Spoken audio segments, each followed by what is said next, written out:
All right, so you want to take a deep dive into the word retard, and wow, get ready for a wild ride. Yeah. Because this is a word that went from like just describing slow crops Yeah. to becoming one of the most, I don't know, like loaded words we have. Mm-hmm. And we've got a ton of research here, linguistic stuff, historical records, Right. even how these big diagnostic manuals have dealt with it over time. That really is fascinating. It's a lot. Yeah. But thankfully, we've got, well, you here to help us unpack all of it, really get into like the nuances and the ethical considerations of this word.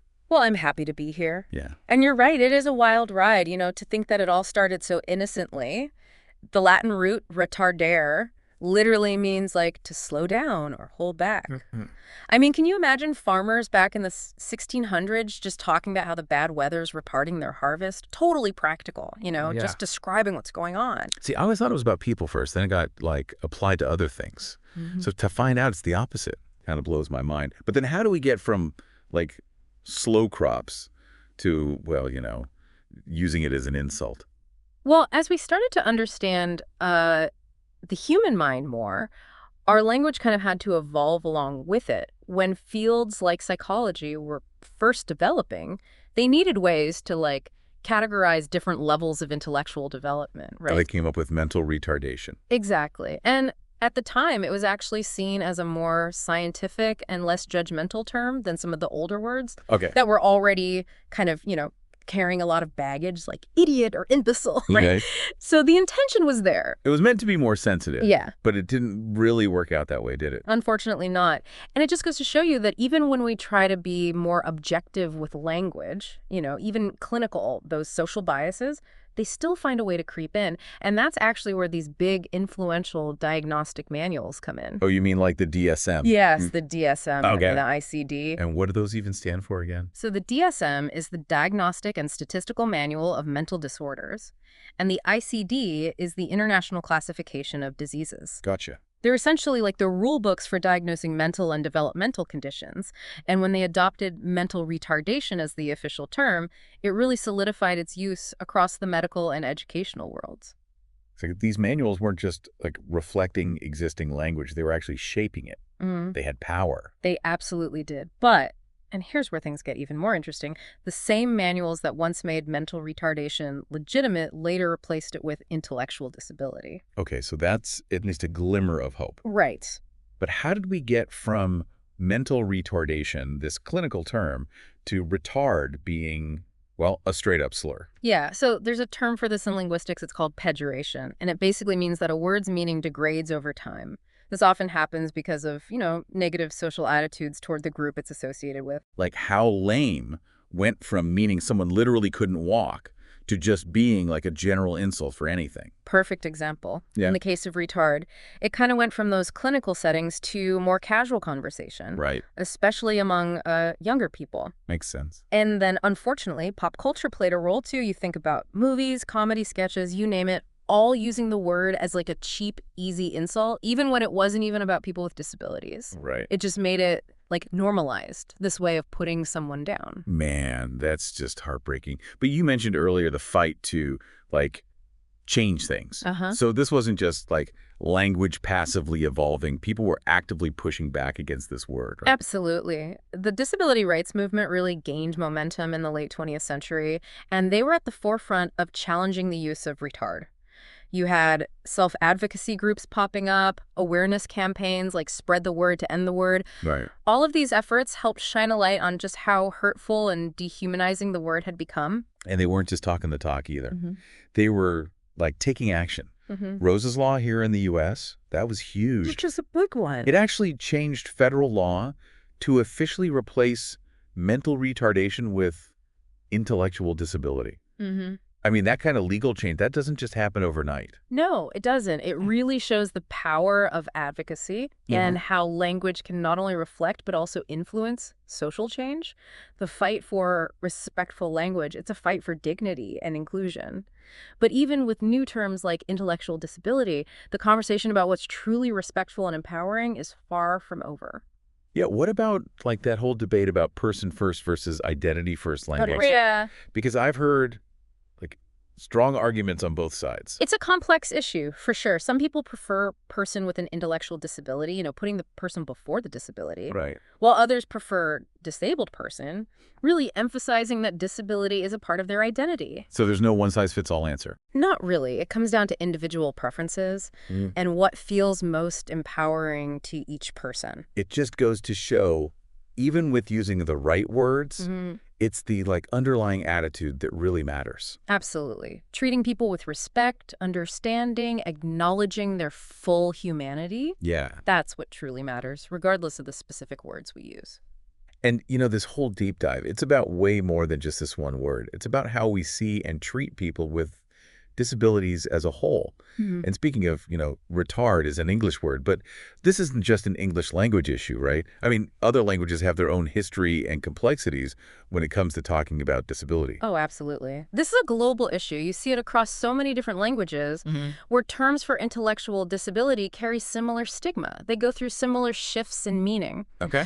So, for example, in French, the term arrière mental, which literally means mentally backward, that was once pretty common in clinical settings, but it's considered deeply offensive now. And they've moved towards déficience intellectuelle, which is more aligned with intellectual disability in English. So even in a language as different as French, you see these same patterns of pejoration and then the move towards more respectful language. It's kind of universal. It really is. Yeah. And it brings up all these interesting questions about translation and cross-cultural communication. Yeah, how do you make sure you're conveying the same meaning without being offensive in a totally different culture? Exactly. It's a whole field of study in itself. Okay, so this is a complicated topic with a long history and global implications.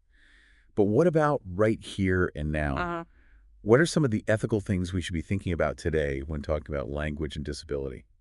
Well, one big thing is that a lot of professional organizations, whether it's healthcare, education, social work, they're creating more and more guidelines for using respectful language. Right. They're recognizing that words like retard, they're not just insensitive, they can actually create a hostile environment. Yeah. And contribute to discrimination. It's finally acknowledging that these words have real-world consequences. Right. They're not just words. They actually have weight. They impact people's lives. And then there's informed consent in clinical settings. Yep. That's about making sure that people with disabilities actually understand the terminology being used to describe them. Exactly. And that they have a say in how they want to be identified.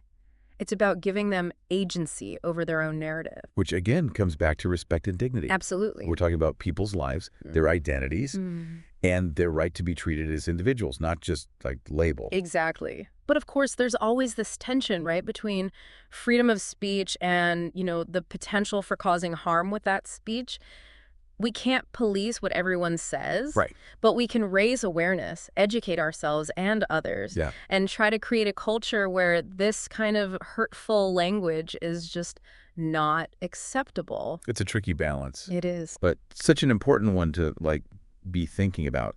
So where do we go from here? It seems like language is constantly evolving. It is. And what might be acceptable today could be considered offensive, tomorrow. How do we keep up? Right. And how do we make sure we're using language in a way that's both respectful and inclusive?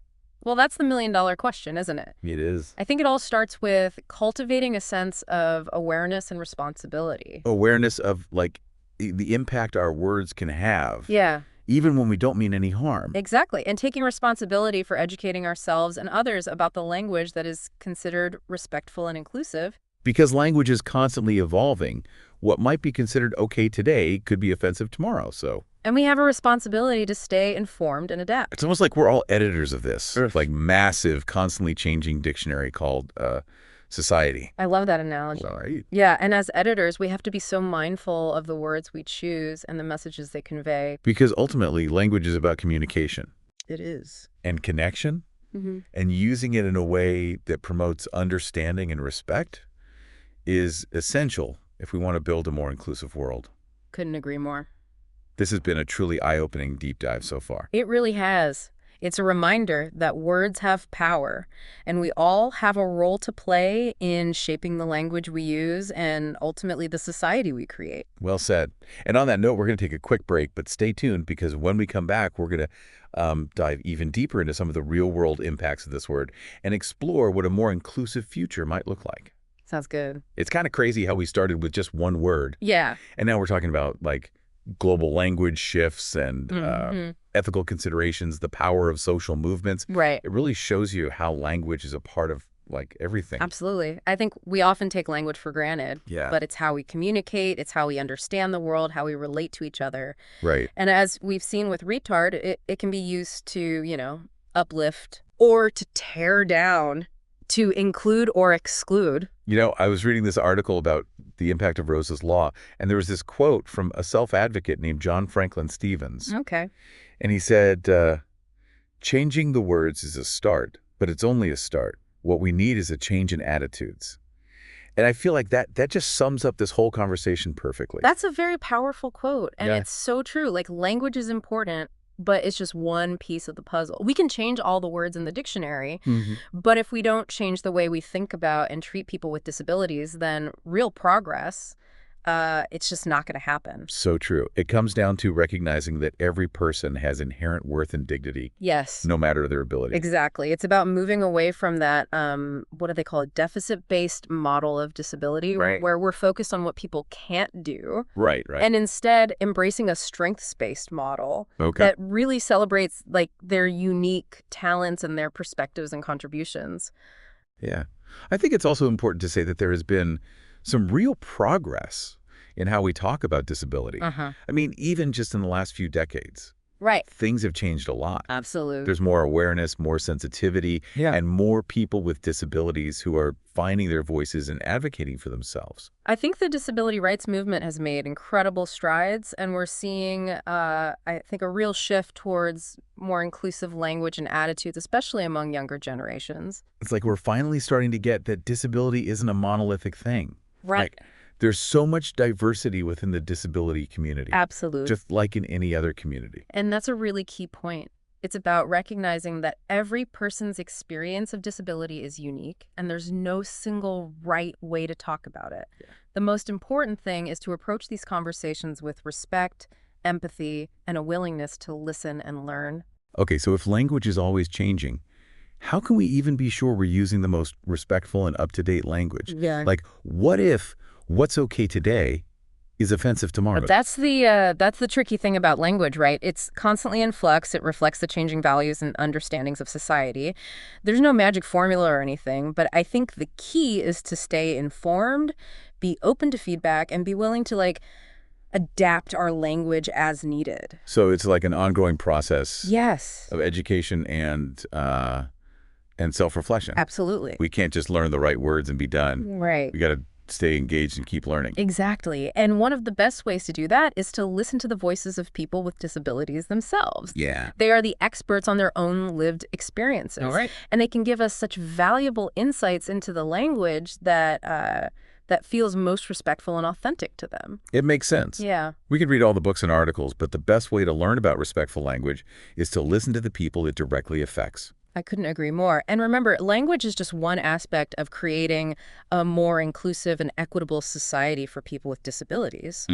We also need to address those systemic barriers. Like in education. Yes, education. Employment, healthcare. Exactly. resilience. All of those things. It's a multifaceted issue. And changing language is really just one step towards creating a world where everyone can fully participate and thrive.